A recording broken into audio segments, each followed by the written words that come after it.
Metalheads Radio, we are live at Hard Rock Hell 12. It's the final evening of the weekend, and the band who are going to be closing the whole thing are the Dead Daises, and I'm pleased to say we've got John Corabi from the Dead Daises with us. Hello, hello, hello. How are you, young man? I'm all right. Yeah? Yeah, a little fried around the edges, but we're good.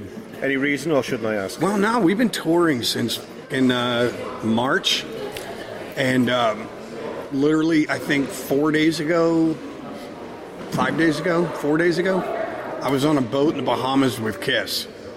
As you do. Yes. Yeah. And so I'm a little frazzled right now. I have just kind of figuring out that I'm actually in Wales. I'm not on the boat anymore. So I think the weather should tell you something about that. Yeah. So, cast your mind back to when you first got into music, when you first started joining bands, etc. Did you have any specific influences, vocal-wise, that is, that pushed you in that direction? You know, there's so many of them. I mean, like, I think if I had to say the big three would be Robert Plant, Paul McCartney, and Steven Tyler. Mm-hmm. But then, you know, as you go, you get older, you start, like, hearing things, for example, like Grand Funk Railroad. Mark Farner and Don Brewer together, those two voices were like, couldn't beat them. Yeah. Steve Marriott. Mm-hmm. Bless his soul. Yeah, you know, so Bowie, I think, was a genius. Freddie Mercury, one of the greatest frontmen ever. Yeah. You know what I mean? So you start picking up things as you go. There's another guy that I don't know how popular he was here, if he was popular at all, but in America there was a guy who passed away a few years back, but a guy named Chris Whitley, just an acoustic guy, and he just had this tone in his voice that was whatever. But I think for now the big three would be Plant, Tyler, and Paul McCartney. Yeah. Have they had any sort of influence on your vocal style then, since you've been with the Daisies? I think at times,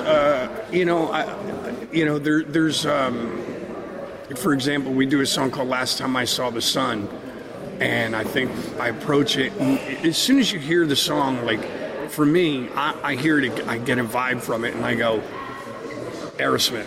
Yeah. You know, what would Tyler do here? You know what I mean? And you know, you do your own thing, you feel it, you know, but it's kind of like you put a Tyler hat on.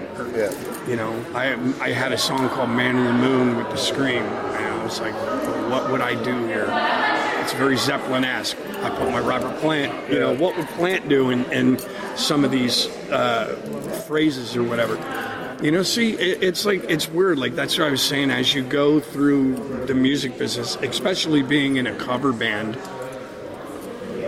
you mimic certain singers all along the way. Like, I used to have to do Dio and Humble Pie and the Van Halen and all these different things. So there's kind of a Rolodex of ideas back there. Yeah. And when I hear something, I click, I go, well, that's very Van Halen-ish. Let me, you know what I mean? Yeah.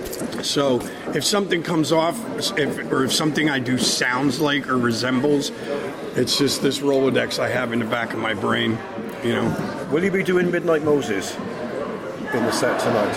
When will we be Will you be doing Midnight Moses? Well, if I tell you, we'll have to kill you. But right, yeah. But yes. Yeah, that's okay, because that's one of my favourite Alex Harvey ones. Right out of the gate. Yeah.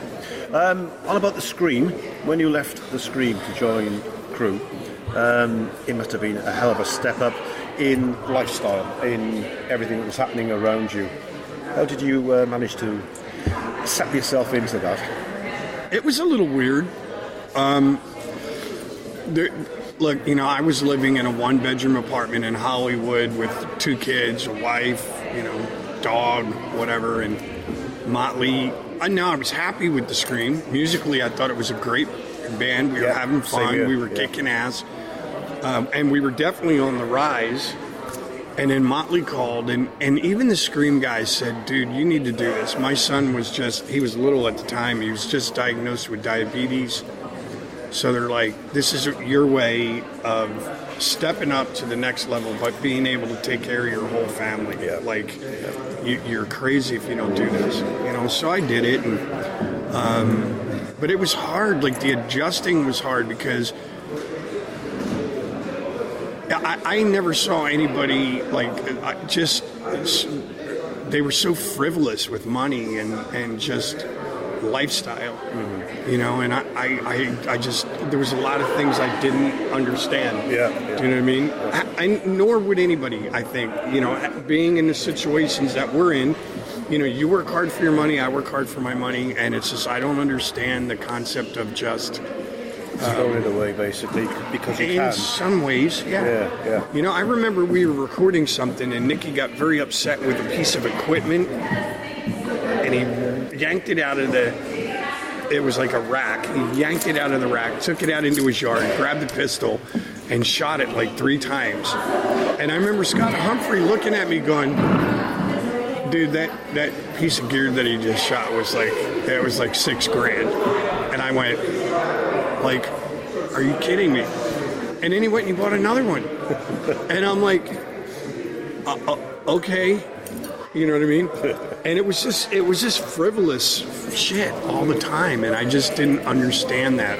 You know, even still, I had it, and I do okay, and I'm just not a frivolous. I'm not like, if I'm going to give you money to do something, I want you to do something for it. You know what I mean? It's like, you know, and even now I'm doing repairs in my house, and I pay people to come and do it, and I'm out looking like, okay, you know, this shit, for as much as I'm paying for this shit better be perfect. You know, like anybody else would. Yeah. They didn't care, man. It was weird, and it was a little weird getting used to. So what can we expect tonight then with the set? Is it going to be in your face, man? You know, taking us right back to the very beginning of the band? You're going to be pulling stuff from that era. I don't. You know, it's weird, but our manager and David, they've been here from the beginning. And I go back and I go, man, there's a lot of great songs in the first couple of records you did with John Stevens. Why are we not looking at this? They don't want to do it. No. And I'm like, all right, okay, well, there's some great stuff. Like, what's that? Miles. I don't know. There's like three or four songs on there that I love. I just don't want to do them. So it is what it is. You've got the set list ready. Yeah, it's basically from Revolution out. Yeah. Yeah, so. Excellent. Really looking forward to listening to it. It's going to be cool, man. It'll be fun. On. John, thanks very much for your time, man. Thank you. All the very best.